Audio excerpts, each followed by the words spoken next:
मशहूर फिल्म अभिनेत्री रश्मिका मंदाना आणि अभिनेता विक्की कौशल यांनी शिर्डीमध्ये साईबाबा मंदिरात जाऊन बाबांचं दर्शन घेतले। या दोघांनी त्यांच्या आगामी चित्रपट छावाच्या यशस्वीतेसाठी साईंचा आशीर्वाद घेतला। ओम श्री साई भगवते नमः। ओम श्री साई वासुदेवाय नमः। ओम श्री साई भगवते नमः।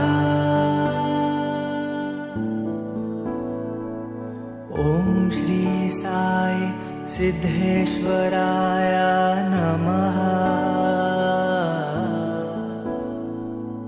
ओम श्री साई सर्वधाराय नमः। माझ्या चॅनलला सबस्क्राइब करा आणि बेल आयकॉन दाबा जेणेकरून तुम्हाला माझे नवीन व्हिडिओ मिळतील।